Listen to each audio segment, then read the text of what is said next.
नमस्कार, सत श्री अकाल, आदाब। मैं हूं आपका दोस्त और होस्ट डॉक्टर तरुण गुप्ता। मेरे यूट्यूब चैनल तरुण गुप्ता डेंटल सर्जन में आपका बहुत बहुत स्वागत है।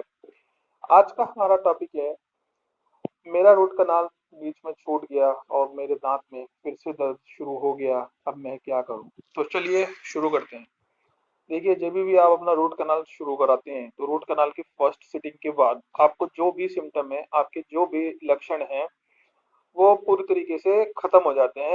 आपको ऐसा लगेगा कि आपके दांत में कोई दर्द, कोई पेन था ही नहीं, दांत एकदम नॉर्मल जैसा हो जाता है। बट कुछ केसेस में रूट कनाल शुरू करने के बाद भी पेन से रिलीफ नहीं मिलता है, लेकिन ऐसे केसेस की संख्या काफी कम होती है। जनरली ज्यादातर रूट कनाल शुरू करने के बाद पेन से रिलीफ मिल ही जाता है। तो अक्सर देखा जाता है कि जब दांत बिल्कुल पहले जैसा नॉर्मल जैसा पेशेंट फील करने लगता है, दांत नॉर्मल जैसा हो जाता है, तो पेशेंट फिर से लापरवाही बरतनी शुरू कर देते हैं। या कितनी बार ऐसा भी होता है कि पेशेंट अपनी किसी पर्सनल रीजन की वजह से या किसी इमरजेंसी की वजह से प्रॉपर सिटिंग नहीं कर पाते हैं, या उनको किसी दूसरे शहर में जाना पड़ता है। देखिए, यदि रूट कैनाल की दो सिटिंग के बीच में थोड़ा गैप रहे तो उससे कोई फर्क नहीं पड़ता, लेकिन यदि रूट कैनाल की दो सिटिंग्स के बीच में लंबा गैप हो जाए तो दांत में इन्फेक्शन होने का रिस्क बढ़ता है। साथ ही रूट कनाल में हम लोग अक्सर कच्चा मसाला भरते हैं। यदि रूट कनाल में आप रूट कनाल की सिटिंग के बीच में थोड़ा सा ज्यादा गैप रहेगा आपका, तो कच्चा मसाला निकलने का रिस्क भी बढ़ जाता है। और यहाँ पे मैं आपको एक बात बता दूं, क्योंकि रूट कनाल में हम जो भी फिलिंग करते हैं, जितनी बार भी हम फिलिंग करते हैं, वो हम कच्चा मसाला भरते हैं। जैसे ये नाम से ही पता चल रहा है, कच्चा मसाला, तो उसकी जो ताकत होती है, उसकी जो टिकने की क्षमता होती है, वो बहुत ज्यादा नहीं होती है। तो कच्चा मसाला हमारा बहुत दिनों तक नहीं चलता है। वह बहुत जल्दी ही 10 दिन में, 15 दिन में, महीने भर में, 1.5 महीने में, 2 महीने में निकल ही जाता है। देखिए, आप लोगों में से कुछ लोगों का ये सवाल होगा कि रूट कनाल की सेटिंग्स में कच्चा मसाला क्यों भरते हैं।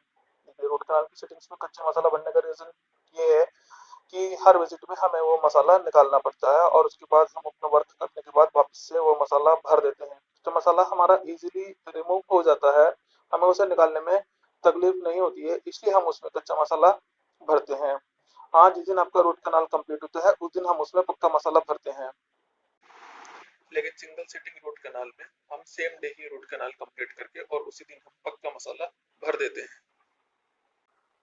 इसलिए मेरी आपसे रिक्वेस्ट है कि अपना रूट कनाल आप बीच में ना छोड़ें, क्योंकि रूट कनाल आपका एक बार आपने शुरू कराने के बाद दांत आपका बिल्कुल नॉर्मल भी हो गया, आपको ऐसा लग रहा है कि मेरे दांत में कोई तकलीफ नहीं है, लेकिन यदि आपका रूट कनाल कंप्लीट नहीं हुआ तो ये बात 100% आप मान के चलिए कि आपके दांत में दोबारा फिर से प्रॉब्लम होगी।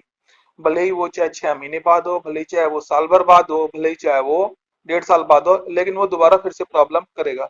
लेकिन यदि आप अपना एक बार रूट कनाल कंप्लीट करा लेते हैं तो उसके बाद आपको किसी भी प्रकार की कोई भी समस्या नहीं आएगी, बशर्ते कि रूट कनाल डॉक्टर साहब ने बहुत अच्छे से, बहुत ठीक से किया हो। ठीक है। अब प्रॉब्लम ये है कि चलो ठीक है, आपने रूट कनाल शुरू कराया, आप इग्नोरेंट थे, आपको पता नहीं था। हाँ, आपका बीच में छूट गया, आपके कुछ पर्सनल रीजंस थे, इंसान है, ह्यूमन नेचर है, लापरवाही होना लाजमी है, हो जाती है। तो अब हमारे दांत में दर्द शुरू हो गया, अब क्या करें? तो आपको करना कुछ नहीं है, आपको वापस अपने डॉक्टर साहब के पास जाना है। डॉक्टर साहब वापस उसको क्लीन करेंगे अच्छे से, उसमें अच्छे से कुछ दवाइयाँ लगाएंगे, उसमें हाइड्रोजन पेरोक्साइड लगाएंगे, उसमें सोडियम हाइपोक्लोराइड लगाएंगे, उसमें क्लोरेक्सिडिन लगाएंगे, और भी उसमें तरह तरह के हमारे पास रिएजेंट हैं। उससे दांत को बहुत अच्छी तरीके से साफ करेंगे। साफ करने के बाद वो दोबारा उसको कच्चे मसाले से उसको बंद कर देंगे और अपना काम, वो जो उनका रूट कनाल का काम बचा हुआ है, वो फिर से शुरू कर देंगे। अगर दांत में बहुत ही ज्यादा इन्फेक्शन हुआ है तो हो सकता है कि आपको एंटीबायोटिक की जरूरत पड़े, तो आपको वो उसमें एंटीबायोटिक भी दे सकते हैं, ठीक है? और साथ में आपको उसके साथ कुछ पेन किलर्स भी लेनी पड़ेगी। लेकिन ये सिनारियो तब का है जब ये आपके दांत में बहुत ही ज्यादा इन्फेक्शन हो गया हो, आपके रूट कैनाल छोड़े हुए काफी लंबा समय बीत चुका हो।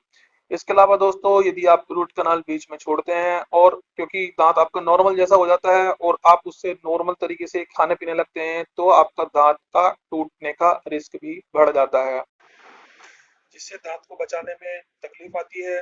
डेंटिस्ट का काम भी बढ़ता है और आपका खर्चा भी बढ़ जाता है दोस्तों।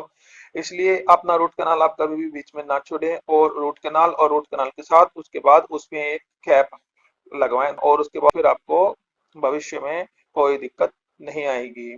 वीडियो पसंद आए तो वीडियो को शेयर कीजिए, वीडियो को लाइक कीजिए, चैनल सब्सक्राइब कीजिए, और अपने कमेंट आप मेरे कमेंट सेक्शन में लिखिए। यदि आपकी कोई भी क्वेश्चन है, यदि आपकी कोई भी क्वेरी है, तो मैं आपको कमेंट सेक्शन में आपको रिप्लाई में कर दूंगा। इसी के साथ मुझे इजाजत दीजिए। धन्यवाद। सत श्री अकाल।